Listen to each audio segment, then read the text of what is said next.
I'm just saying which one makes more sense. Does it make more sense that mind comes from matter or that mind comes from mind? To me, it's like an equally good guess because because I just can't prove it either way. Oh, yeah, maybe not prove it. I can't. Which one seems more plausible? Which one seems more plausible? Yeah. Where this comes back to theology or religion, I was telling you, the show's called Theology in Public, because a lot of these questions I think often do have religious implications or come back to people's religious beliefs.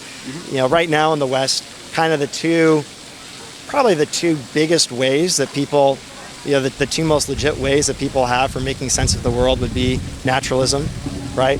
Or some explanation involving God, right? Some form of theism. And I think that once you recognize that there's more to the world than the physical, like our own conscious states, our own thoughts and beliefs and desires and states and whatnot, I think it's a very, very serious problem for naturalism, right? Because naturalism is the view that, I think as others have put it, that the natural show is the only show in town, right? That everything that exists can be explained in terms of matter and energy and other physical realities, natural processes, natural laws, etc.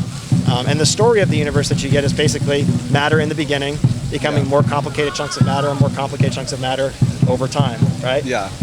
And so what you get at the end of that process is something purely physical. Yeah. Something purely material.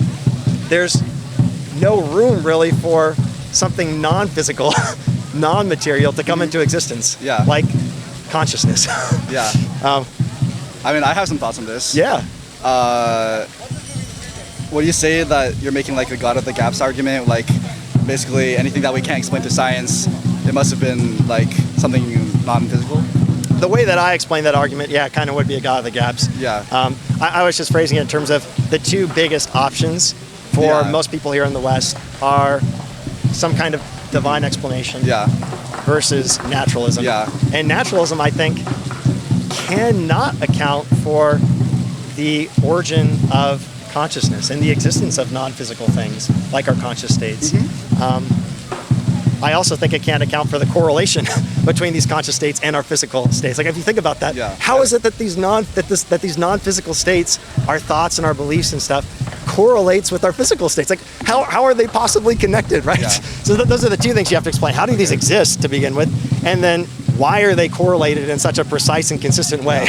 And I don't think there can be a scientific or naturalistic explanation for that. In which case, if the other alternative is something involving God, I think God's the best explanation for both of those. I'm gonna give you a cop-out answer. Yeah, sure, man. So I would just say we don't know. Because I think I could be more confident in saying we don't know than this must be the explanation.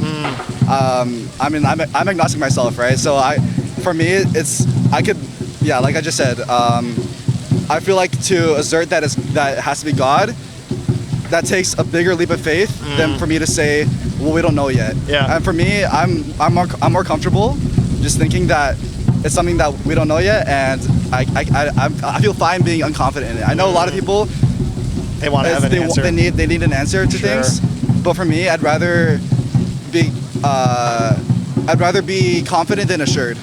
I'd rather just be able to say, well, I don't know for now, and then try to find an explanation without. I mean, I don't know, because I know there's like a range to like atheism to like deism, and I know some people on the deist side would probably think like they're most likely sure that it's God.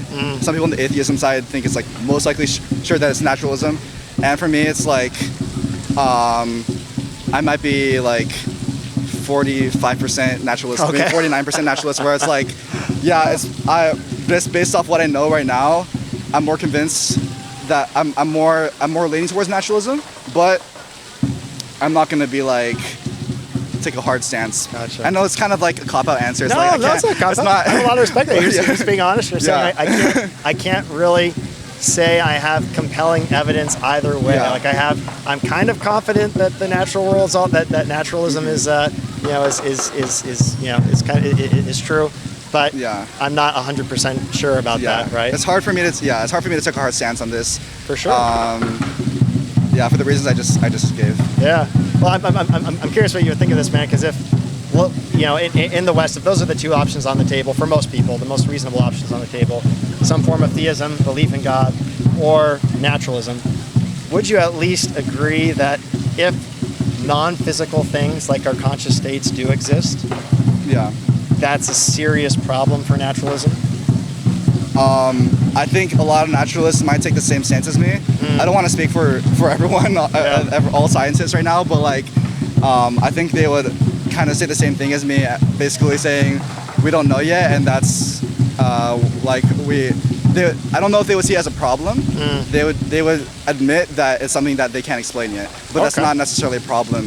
It's kind of, but that's different from being on the deist or theological side of saying, well, we know for sure, or being more confident about it. I think most naturalists would probably be less confident about having an answer, but I don't know if that's like a problem. Okay, I think I see what you're saying. Yeah, so like if non-physical things like our mental states are real, you're not sure if that's a problem for the worldview that the physical world is all there is. Yeah, exactly. Okay. Because it's just a gap in our knowledge for now. Okay. Yeah, it's not, I don't think it can necessarily disprove all the contributions that naturalism has made until now. I don't think it can necessarily disprove all of that. So I think that's just like a gap that we just don't know for now. But at the same time, being agnostic, I'm not going to be like, no, it can't be God. Yeah. Okay. I just think it's like, I can't confidently say either way. Okay. Yeah. Especially when it comes to like the Big Bang. I know some people take a hard stance on like, oh, it had to be God, or because of like it can't infinitely regress, or some people take the stance from the other side. It was like, no, it just spontaneously happened. I don't know. Gotcha. I don't think it's hard to like be very definitive for me. Interesting. Okay.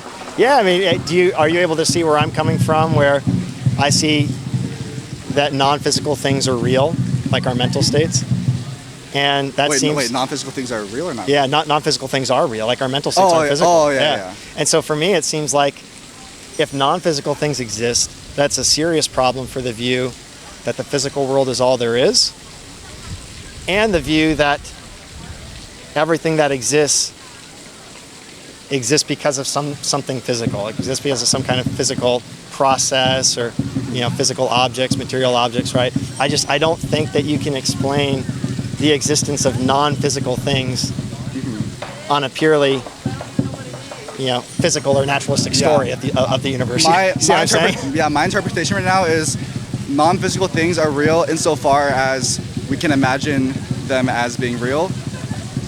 I'm still taking the same stance as the beginning, but yeah, that's okay. But if non-physical things are real, then the physical world isn't all there is, right? But it still exists outside of the physical world. So I would say our imagination exists outside the physical world, but whether or not that makes it real, I don't know. Whether or not we can explain that through God, I'm not sure either. Yeah. I think that's a stance. You convinced me a little bit. Oh, okay. It's like that, man. You convinced me that there is something beyond the physical world. Okay. But whether or not that's like real or that's like constructed in our brains, that's kind of like, I don't know. Yeah. Well, I mean, I think regardless of how you're using the word real, if it's something that's in our brains, it's still it's real. It's still something that's there. It's real. It's outside of the material world for sure. Yeah. There's something that exists outside the physical world. Yeah, our own conscious states, right? Thoughts, beliefs, desire. So I think clearly, maybe if you don't want to use the word clearly, that's fine. I think there's good evidence for believing that the physical world isn't all there is. Yes. That non-physical things like our conscious states exist. Yeah. And I think it poses a very serious challenge to the view that the physical can explain all that there is. Yeah. That the natural world, natural processes, matter, energy, can explain everything that exists today. Yeah. I don't think it's very easy, if it's possible at all, to explain how something non-physical like our consciousness comes to exist if matter and energy in the physical world are all there is, right? Yeah. How something non-physical comes to exist from the physical. Yeah, I completely agree with you. It's not easy. I think it's a major challenge. Yeah, it is a major challenge. For naturalism. I do agree with that. But that's not going to make me like believe in God. Believe in God. Yeah, It just, that's fair. For me, it just like Maybe it discredits naturalism a little bit in your view. I don't know if it discredits it. To me, it's just like something that we just have yet to figure out. Okay. Does it count against it at all? Like maybe it's just something makes you question it a little bit more.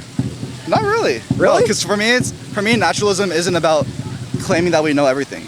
Yeah. We that's never the claim that science makes. It's about discovery, right? It's about finding the truth, and the truth isn't always going to be apparent to us, and that's something that, as scientists, you have to be humble. You have to accept that we don't know everything. Yeah. And some scientists might be a little bit on the deist side of, if we don't know this for now, then we can just say that's God. But some scientists on the other side might say, well, we don't know, so we don't know. Yeah. So like there's just nothing for now, and there's just potential for the future to explain. But I don't know, like I said before, I don't know if that's really a problem. That's just something that we have to take into account, and we have to like keep working on. But to me, it's not. It's easier. It's like I said earlier. It's like it's easier to have to just accept that we don't know than to accept make a hard stance, a hard opinion. Okay. Interesting. Yeah. Maybe I could at least get you to say this, and you could tell me. Do you think at least the existence of minds like ours, conscious states like ours, do you think it at least makes more sense coming from another mind rather than coming from a universe where there is no such thing as mind, where there is no such where matter is all that there is, basically matter, energy, physical things? To me that's like a large jump to make that. I'm just saying which one makes more sense. Does it make more sense that mind comes from matter or that mind comes from mind? To me, it's like an equally good guess because because I just can't prove it either way. Okay, maybe not prove it. I can't. Like, which one seems more plausible? Which one seems more plausible? Yeah. That non-physical things came from a purely physical universe with purely physical processes, or that non-physical things came from something else non-physical. Which one seems to make more sense, to be more plausible? Because we're not going to have 100% certainty about, our reasoning about stuff like this. We just have to believe whatever's most plausible, whatever seems most likely to be true, whatever's the best explanation. Even. I at least think it's a better explanation than. I can't say that. To me, it's just 50-50. Well, I appreciate your honesty. That was a really great conversation. I'll let you have the final word. Is there anything else you want to say on this topic before we wrap things up? I think we exhausted this. Yeah. Yeah. I mean, for what it's worth, man, there is a better argument to make for the existence of God than what I shared. I was just, for time's sake, sharing that. Those are the two biggest options that that people consider today when they're trying to make sense of things, either naturalism or belief in God. But you could make a more extended. I'm not super well read on this argument, it's like specifically, so I'm just going off the brim.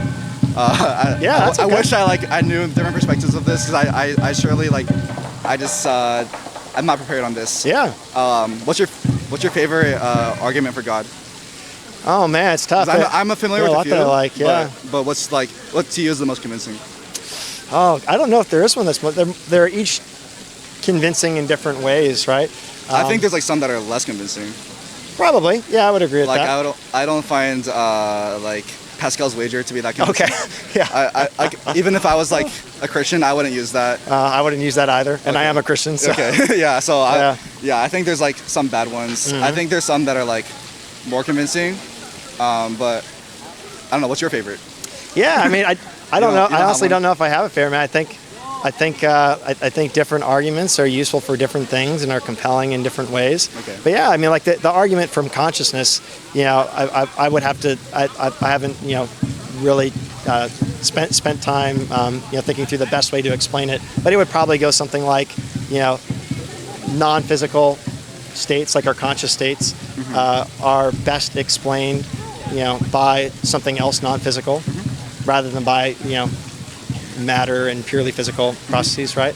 And if consciousness is best explained by as coming from another source of consciousness, if mind is best explained by coming from another mind, eventually you have to get down to a mind that didn't get its consciousness from other things, right? Yeah. I have to come down to a mind that is in some sense ultimate, right? So that would be like. But here's but here's my counter to that. Yeah. What if it could come from something that's not God?